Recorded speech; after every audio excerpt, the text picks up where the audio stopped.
تو میں نے پھر 2 جلسوں کے اندر اس کی بات کی. میں نے 7 اکتوبر کو میرا ایک جلسہ تھا اور اس سے پہلے 24 سپٹمبر کو میرا جلسہ تھا.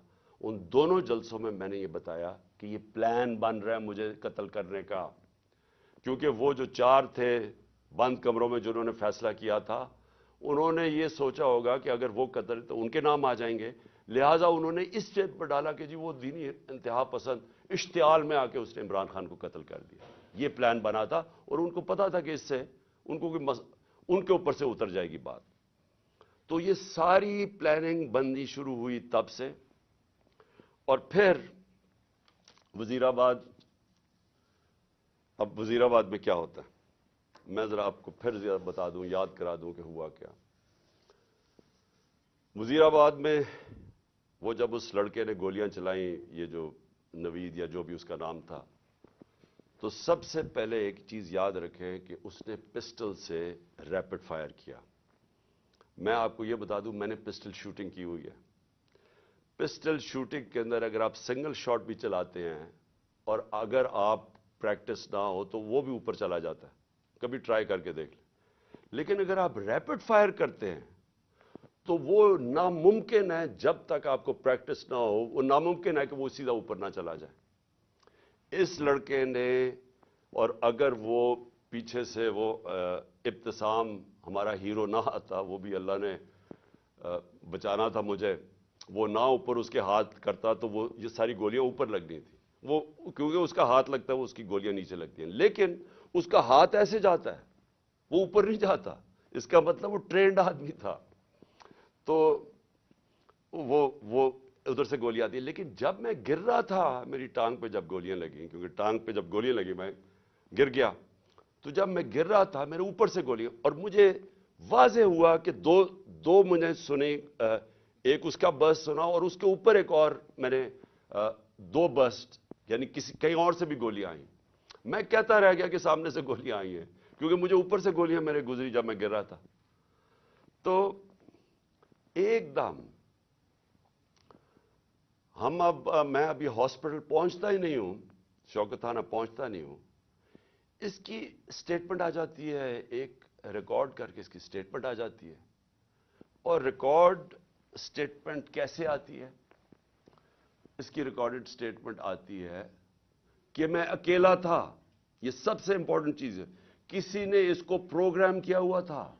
اگر آپ کو شک بھی ہونا کہ یہ آدمی، یہ طوطا اس کو پڑھایا نہیں ہوا تھا، تو اس کی آپ پہلی سٹیٹمنٹ سن لیں کہ میں اکیلا تھا. کیا ضرورت ہے آپ کو کہنے کی میں اکیلا تھا؟ آپ نے تو یہ پڑھایا گیا نا کہ جی میرا بڑی توہین ہو گئی مذہب کی، اس لیے میں نے عمران خان کو مار دیا. اسکرپٹ تو یہ تھی. اکیلا کدھر سے ایڈ ہو گیا؟ اس لیے اکیلا تھا کیونکہ اگر اور تھے تو اس کا مطلب کہ دینی انتہا پسند نے نہیں مارا. اگر اور پتہ چل جائے گولی مارنے والے، تو اس کا مطلب کہ پورا ایک پروگرام بنا ہوا تھا عمران خان کو قتل کرنے کا. تو اس لیے اس نے میں اکیلا تھا. اور اس کی جو پہلی سٹیٹمنٹ تھی وہ بھی بڑی مزیدار ہے. کون سے پولیس، ابھی گولیاں لگی ہیں مجھے، ابھی میں ہاسپٹل بھی نہیں پہنچا، تو کون سا پولیس ایک سٹیٹمنٹ اس کی ریکارڈ کر کے تو جا کے سلیکٹڈ لوگوں کو دیتی ہے، وہ جو کہ مخالف ہے تحریک انصاف کے، ان رپورٹرز کو دیتے ہیں جو ہمارے خلاف ہے. اب یہ ذرا سنیں، اس کی سٹیٹمنٹ آتی ہے اور سٹیٹمنٹ ریکارڈ کون کرتا ہے؟ ڈی پی او گجرات اپنے فون سے اس کی سٹیٹمنٹ ریکارڈ کراتا ہے، اور ڈی پی او گجرات اس کے فون سے کدھر جاتی ہے سٹیٹمنٹ؟ وہاں رکتی نہیں ہے سٹیٹمنٹ. یعنی چلیں اگر اپنے لیے آپ نے پولیس نے اپنے لیے سٹیٹمنٹ رکانی چلے وہ بھی مان لیں، لیکن نہیں، ابھی تفتیش بھی نہیں ہوئی، ایف آئی آر بھی نہیں کٹی، اور وہ سٹیٹمنٹ کس کو بھیجتا ہے؟ اب ذرا دیکھ لیں. وہ ریکارڈ کرواتا ہے 1 گھنٹے کے بعد سٹیٹمنٹ، لیکن 6:01 میں غریدہ فاروقی ٹویٹ کرتی ہے. وہ 6:02 وقار ستی جس نے پہلے ویڈیو ریلیز کی تھی وہ ٹویٹ کرتا ہے. 6:02 میں مرتضی سلنگی ٹویٹ کرتا ہے. وہ حامد میر 6:03 پہ ٹویٹ کرتا ہے، اور جو آپ کو پتا ہے کہ ہمارا کتنا خیر خواہ چینل ہے جیو نیوز، وہ 6:04 پہ کرتا ہے ٹویٹ، یعنی پروگرام اس کے دکھاتا ہے وہی اس کی سٹیٹمنٹ. اور پھر سما آپ کو اگلا پتا کہ وہ ہمارا کتنے خیر خواہ چینل ہے، یعنی چن کے ان چینلز کو ہی بھیجا جاتا ہے. وہ کرتا ہے، وہ بھی 6:04 پہ کرتا ہے، اور اس کے بعد پھر باقی چینلز آتی ہیں. تو سب سے پہلے ڈی پی او جو سٹیٹمنٹ ریکارڈ کراتا ہے اس کی، وہ سب سے پہلے جاتی ہے ان رپورٹرز کو جو کہ سب کو پتا ہے کہ اس وقت تحریک انصاف کے مخالف ہیں. تو اب سوال یہ ہے کہ ڈی پی او تو ہمارا ہے، پنجاب گورنمنٹ تو ہماری ہے، تو ہمارا اپنا ڈی پی او ریکارڈ کروا کے سٹیٹمنٹ بھجواتا کدھر ہے؟ اور پھر جو اگلا سوال یہ ہے کہ ہمیں یہ ڈی پی او کی کوئی سٹیٹمنٹ آئی کہ جی شروع میں کوئی عجیب سی سٹیٹمنٹ اس کی آئی، تو میں یہ بھی چاہتا ہوں کہ سارے آپ دیکھ لیں کہ ڈی پی او کیسے، کیونکہ یہ سی سی ٹی وی فوٹیج پہ آ گیا. ابھی میں بعد میں آتا ہوں کہ یہ ڈی پی او گجرات نے انکوائری سے کتنی ہماری مدد کی، لیکن وہ میں بعد میں آتا ہوں. تو سی سی ٹی وی فوٹیج کے اوپر ڈی پی او اپنا موبائل فون دے رہا ہے ایس ایچ او کو کہ ریکارڈ کرے. تو میں چاہتا ہوں پہلے یہ دیکھ لیں تاکہ آپ کو اس میں کوئی شک نہ ہو کہ ہوا کیا ہے، کیونکہ میں آگے جو باتیں کروں گا یہ اس کے ساتھ جڑی ہوئی ہیں.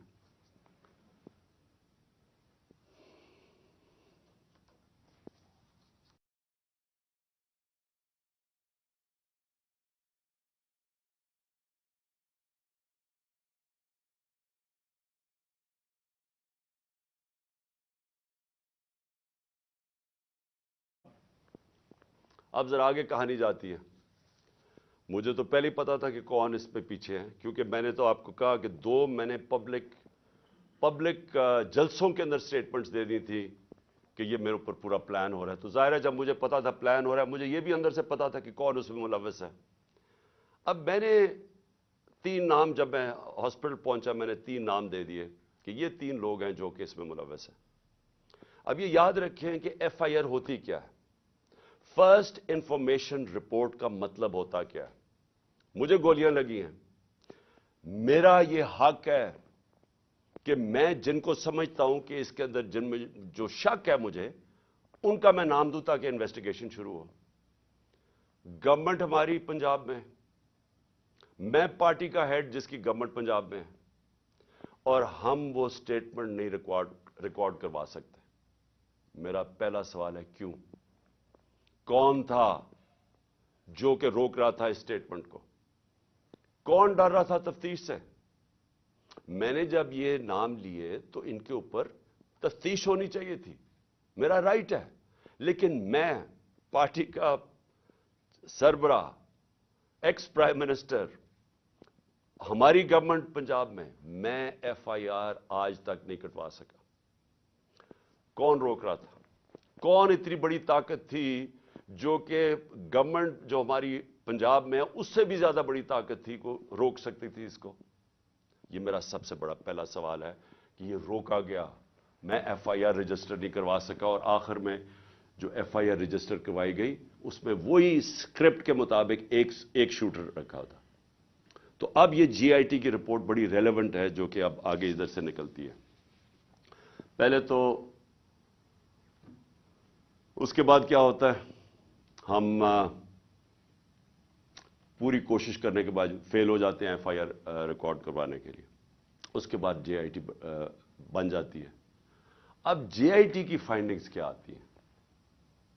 اب تک جے آئی ٹی کی فائنڈنگز کیا ہیں؟ اور میں یہ آپ کو بتا دوں کہ جتنی مشکلوں سے جے آئی ٹی آپریٹ کر رہی ہے، کیونکہ وہ میں آپ کو بتاتا رہوں گا کہ کون اس کے اندر کوآپریٹ ہی نہیں کر رہا ہے. جب جے آئی ٹی نے ڈی پی او کو کہا کہ آپ کا ہمیں موبائل فون کی ضرورت ہے، ہمارے نیچے پنجاب گورنمنٹ کے نیچے ڈی پی او منع کر دیتا ہے. ڈی پی او واضح کہہ دیتا ہے کہ میں نہیں آپ سے کوآپریٹ کرتا، آتا بھی نہیں ہے. اب ہمارے ہوتے ہوئے ہمارا ڈی پی او گجرات، اس کو اب عدالت کے ذریعے بلایا جائے گا جے آئی ٹی کے اندر. پھر کیا ہوتا ہے؟ وہ جو شام کو جب ایک دفعہ ڈی پی او اس کی سٹیٹمنٹ ریکارڈ کر دیتا ہے، 8 گھنٹے کے لیے اس کو نوید کو سی ٹی ڈی اٹھا لیتی ہے۔ سی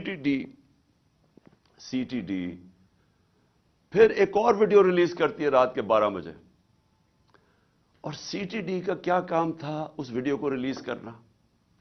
پھر ایک اور چیز ہے کہ سی ٹی ڈی جب وہ ویڈیو ریلیز کرتی ہے، جو اس کی بیک گراؤنڈ ہے وہ چینج کر دیتی ہے بعد میں۔ پھر سی ٹی ڈی کے جو اس آدمی کو جو ملوث تھا، اس کو جب بلایا جاتا ہے جے آئی ٹی میں، وہ بھی منع کر دیتا ہے کہ میں نہیں آتا۔ پھر سے پنجاب گورنمنٹ کے نیچے ہے وہ منع کر دیتا ہے کہ میں نہیں کوآپریٹ کرتا۔ یعنی کیا وجہ ہے؟ اب میں سوال سب سے پوچھتا ہوں کہ کیا وجہ ہے کہ یہ ہمارے نیچے آفیسرز، پہلے تو وہ نہیں، ہم اپنی ایف آئی آر نہیں رجسٹر کروا سکتے، اور پھر وہ منع کر دیتے ہیں کہ جی ہم نہیں کوآپریٹ کرتے۔ کیوں نہیں کرتے؟ کون ان کو روک رہا تھا؟ ہمارے سے ظاہر ہے کوئی زیادہ طاقتور فورس تھی جو روک رہا ہے ان کو۔ اس کے بعد کیا ہوتا ہے؟ اس کے بعد جے آئی ٹی کی فائنڈنگز آتی ہیں۔ وہ عدالت میں جو آپ فائنڈنگز رکھتے ہیں، اس میں کیا چیز سامنے آتی ہے؟ نمبر 1 کہ 3 شوٹر تھے، 2 نہیں تھے، 3 شوٹر تھے۔ ایک تو وہ نوید جس نے گولیاں ماری، دوسرا ایک اوپر سے جو گولیاں، جو میں کہہ رہا تھا اوپر سے آئیں گولیاں، وہ اب وہاں بھی ان کے جو گولیوں کے جو شیلز ہوتے ہیں وہ وہاں ملے اوپر، 8 غالباً اوپر ملے، 10 نیچے ملے، اور 2 اور نیچے ملے جو اور مختلف بندوق سے چلائے ہوئے تھے۔ جو گارڈز تھے ہمارے اوپر، ان کی فورینزک جب ٹیسٹ کرایا گیا، کسی کی بھی گولی نہیں چلی تھی، کیونکہ جو گارڈ سب سے قریب تھا اس کے تو 6 گولیاں اس کے اندر سے نکلی، تو وہاں تو کسی کے پاس بھی نہیں تھا۔ اور پھر یہ بھی چیز سامنے آ گئی کہ معظم جو تھا، جو معظم شہید ہوا، وہ آپ کوئی بھی، اگر آپ کو سوشل میڈیا پہ وہ ویڈیو مل سکتی ہے، اس کا سلو موشن دیکھ لیں۔ وہ معظم جب جاتا ہے اس کے پیچھے، تو جیسے ہی اس کے سامنے آتا ہے نوید کے، اس کو گولی لگتی ہے۔ وہ گولی نہ آگے سے لگتی ہے نہ کنٹینر سے لگتی ہے، وہ گولی کہیں دور سے آ کے لگتی ہے اس کے اس طرف، اور وہ نوید کے لیے وہ گولی تھی۔ معظم راستے میں آ گیا، کیونکہ یہ لیاقت علی خان والا ٹائپ انہوں نے انسیڈنٹ بتانا تھا، کیونکہ فوری طور پہ جو ایک آدمی کو مار کے کہیں جی بس ایک آدمی ہم نے مار دیا، تو وہ بچ گیا نوید، اور معظم شہید ہو گیا۔ اچھا، اب نہ وہ کوآپریٹ کر رہے ہیں، نہ ہمارے جو ہم چاہ رہے تھے کہ اس وقت ایکس پرائم منسٹر پہ ہوا ہے، ساری گورنمنٹ کوآپریٹ کرے گی۔ ہمیں تب ہی پتا چل گیا جب میں ایف آئی آر رجسٹر نہیں کروا سکا کہ کوئی کوآپریشن نہیں ملے گی۔ پھر ایک اور ہے جو اس کا موبائل فون ہے، C T D J I T نے اس کے موبائل فون کے اوپر فورینزک کرانے کے لیے اس ادارے کو دیا جو فیڈرل گورنمنٹ کے نیچے ہے، کہ بتائیں جناب کہ اس کو کالز کدھر کدھر سے آئی ہیں۔ اس ادارے نے منع کر دیا کہ نہیں، ہم نہیں دیتے۔ کیوں نہیں دیتے؟ کیا وجہ ہے اس کی؟ تو اس سے آپ خود، سر میں چاہتا ہوں کہ آپ خود ذرا سوچ لیں کہ یہ ہو کیا رہا ہے، کہ یہ ملک کے اندر بجائے آپ یہ سوچیں کہ ملک کے سربراہ کو قتل کرنے کی سازش ہے، یہ ساروں کو مدد کرنی چاہیے، وہ کوئی مدد نہیں کر رہا۔ وہ تو چھوڑے فیڈرل ادارے کو، اپنے جو نیچے پولیس کام کر رہی ہے وہ نہیں مدد کرنے کے لیے تیار۔ اب آگے چلیں، اب بات بڑی سمپل رہ گئی ہے۔ میرا یہ سوال یہ ہے کہ کون کون لوگ اس کے اندر ملوث ہو سکتے ہیں؟ مجھے پتا ہے کون ہے وہ، میں صرف اب سوال چھوڑنے لگا ہوں سب کے لیے، اپنی قوم کے لیے، کہ یہ جب میرے یہ جو ہوا اس کے اندر، میں چاہتا ہوں کہ قوم خود سوچ لے کہ اگر یہ ملک کے ایکس پرائم منسٹر سے ہو سکتا ہے تو باقی قوم کے اندر لوگوں کی کیا حیثیت رہ گئی۔ یعنی جب ہم قانون کی حکمرانی کی بات کرتے ہیں تو اس کا مطلب یہ ہوتا ہے کمزور اور طاقتور ایک ہی قانون سب کے لیے۔ تو یہاں تو اب واضح ہو جانا چاہیے کہ اگر ایکس پرائم منسٹر اور سب سے بڑی پارٹی کے سربراہ اگر اس سے زیادہ طاقتور لوگ ہیں تو وہ بھی نہیں انصاف لے سکتا۔ جو زیادہ طاقتور ہے ان کا رول چلتا ہے، جنگل کا قانون ہے پاکستان میں۔ تو میرے آپ سوال ہیں میں سب سے پہلے پھر شروع کرتا ہوں. ویڈیو کس نے بنائی جس میں یہ بتایا چن چن کے چیزیں جمع کر کے بتایا گیا جی عمران خان نے توہین مذہب کر دی؟ وہ کون تھے؟ وہ کون سا ادارہ تھا؟ مجھے پتا ہے وہ کون سا ہے، لیکن میں آپ سب کے سامنے چھوڑ رہا ہوں، اور میں امید کرتا ہوں کہ جب یہ جے آئی ٹی ان لوگوں کو بلا کے سوال پوچھے گی تو ہم سب کو بتا سکیں گے وہ کون ہے. دوسرا کہ جو میں پہلے کیوں نہیں ایف آئی آر میں کروا سکا؟ وہ کون پاور تھی جس نے روکا ایف آئی آر کو؟ مجھے پتا ہے وہ کون تھی، لیکن یہ میں سوال چھوڑتا ہوں. ڈی پی او گجرات کے اوپر میرے دو سوال ہیں.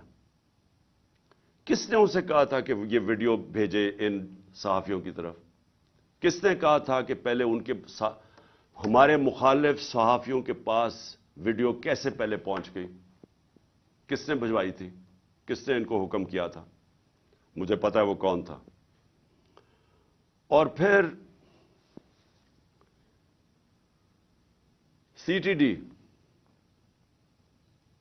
کس نے کہا تھا سی ٹی ڈی کو یہ ویڈیو بنانے کا جو انہوں نے رات کے 12 بجے دوسری ویڈیو ریلیز کی؟ وہ کون تھا؟ وہ پنجاب گورنمنٹ تو نہیں تھی. تو وہ کون، کس نے ان کو کہا تھا کہ آپ بھیجیں؟ اور پھر وہ پیچھے بیک گراؤنڈ چینج کرنے کی کیا ضرورت تھی؟ اگر آپ کو کسی چیز کا ڈر ہی نہیں، آپ تفتیش کر رہے ہیں، تو یہ ایک دم وہ چینج کیوں کرنے، کیوں ثبوت چھپا رہے تھے؟ اور پھر جے آئی ٹی کے اندر سے چیزیں لیک ہوئیں اور ایک مخالف ہمارے جو بڑا ہمارے گیس بولتا ہے اس اینکر کو پہنچائی گئی. وہ کس نے پہنچائی تھی؟ کون تھا ہمارے جے آئی ٹی کے اندر کہ جے آئی ٹی کے اندر سے، اور یہ ایک جرم ہے کہ کوئی جے آئی ٹی کے اندر سے انفارمیشن لیک نہیں کر سکتا جب تک وہ عدالت میں نہ جائے. میں جو آپ کے سامنے چیزیں لے کے آ رہا ہوں یہ ساری عدالت میں جا چکی ہیں. اس عدالت کے اندر ایک پولی گراف ٹیسٹ کیا ہے. پولی گراف ٹیسٹ وہ ہوتا ہے جب آپ ایک انسٹرومنٹ ہوتا ہے وہ جب لگا کے آپ کے دل کے اوپر لگایا ہوتا ہے، تو وہ جب آپ سے سوال پوچھتے ہیں تو اس میں پتہ چلتا ہے کہ آپ سچ بول رہے ہیں جھوٹ بول رہے ہیں. تو اس نوید کے اوپر جب انہوں نے وہ ٹیسٹ کیا تو پولی گراف ٹیسٹ کے اندر دو چیزیں واضح سامنے آ گئی. ایک، جب نوید سے پوچھا گیا کہ آپ کے ساتھ کن کن لوگوں نے، صرف ایک آدمی کے علاوہ کسی نے آپ کو کانٹیکٹ کیا تھا؟ اس نے کہا نہیں کیا تھا. جھوٹ نکلا. وہ جھوٹ اس لیے واضح ہو گیا کہ اس کے پیچھے پورا ایک پلاننگ ہوئی تھی، اس کو پورے تیار کر کے بھیجا تھا. دوسرا اسے سوال پوچھا گیا کہ کیا آپ کو ٹریننگ تھی پسٹل شوٹنگ کی؟ اس نے کہا کوئی ٹریننگ نہیں تھی. وہ پھر جھوٹ صاحب آ گیا پولی گراف کے اوپر، کیونکہ ظاہر ہے وہ ٹرینڈ آدمی، اس کی ٹریننگ کروا کے بھیجا گیا تھا. تو سارا جو انہوں نے پورا کیس بلڈ کیا تھا کہ ایک دینی انتہا پسند نے عمران خان کو قتل کیا اور اسے شروع میں تو کہا کہ میں نے مار دیا ہے، تو وہ جو سارا کیس تھا وہ سارا کیس انہی جے آئی ٹی کی فائنڈنگ سے ختم ہو جاتا ہے. جس وقت 3 شوٹر آ گئے تو اس کا مطلب ایک پلان طریقے سے یہ اسیسینیشن اٹیمپٹ تھی. اور جب اس کے اوپر یہ بھی چیزیں واضح ہو گئی کہ اس کو ٹرین کیا ہوا تھا، تو اور پھر یہ بھی پتہ چل گیا کہ یہ کوئی دینی آدمی نہیں تھا. جس طرح وہ جو میں نے خواجہ آصف وغیرہ کے نام لیے ہیں، رانا ثناء اللہ وغیرہ کے اور مریم نواز کے، یہ کوئی دینی لوگ نہیں ہیں. اسی طرح یہ بھی کوئی دینی آدمی نہیں تھا کہ جس کو بڑا اشتعال میں آ کے یہ کچھ کرے. تو یہ بھی ایک پلانڈ اسیسینیشن اٹیمپٹ تھا. میں آخر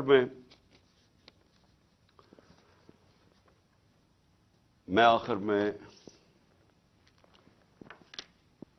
سوال پوچھنا چاہتا ہوں ان لوگوں کو جو اس ملک میں طاقت رکھتے ہیں. میں ان لوگوں سے آج سوال پوچھنا چاہتا ہوں جو مجھے پتہ ہے اس کے پیچھے تھے. مجھے یہ پتہ ہے کہ نون لیگ کے اوپر سربراہ ان کے پیچھے تھے، مجھے اس کا واضح ہے. مجھے یہ پتہ ہے کہ رانا ثناء اللہ جس کے لیے قتل کرنا کوئی بڑی چیز نہیں، وہ پیچھے تھا. مجھے پتہ ہے کہ شہباز شریف جس نے ایکسٹرا جوڈیشل کلنگ میں اس کے اوپر رپورٹ ہے 97 سے 99 تک کہ اس نے کتنے لوگ پولیس مقابل میں قتل کروائے تھے. عابد باکسر کی سٹیٹمنٹ ہے کہ کیسے شہباز شریف ان سے لوگوں کو قتل کرواتا تھا. ماڈل ٹاؤن کے اندر ان دونوں نے دن دہاڑے نہتے لوگوں کے اوپر گولی چلائی، جس میں 12 لوگ اس میں قتل ہوئے اور اس کے علاوہ کوئی 50-60 لوگوں کو گولیاں لگی، اور وہ ٹی وی کے اوپر سب آ رہا تھا. یہ وہ لوگ ہیں، ان کا تو مجھے پتا ہے. لیکن مجھے جو ایک طرح افسوس بھی ہے اور ایک طرح اپنے ملک کی فکر بھی ہے کہ وہ لوگ جن کو ہم سمجھتے ہیں کہ اس ملک کی انہوں نے حفاظت کرنی ہے، جو اس ملک کے محافظ ہیں، وہ اس پلاٹ میں کیسے شامل ہو گئے؟ کیونکہ ان کے بغیر یہ ہونا نہیں تھا. جو سارا کور اپ ہوا ہے وہ کبھی بھی یہ جو دو کرمنلز ہیں یہ نہیں کر سکتے تھے، شہباز شریف اور رانا ثناءاللہ.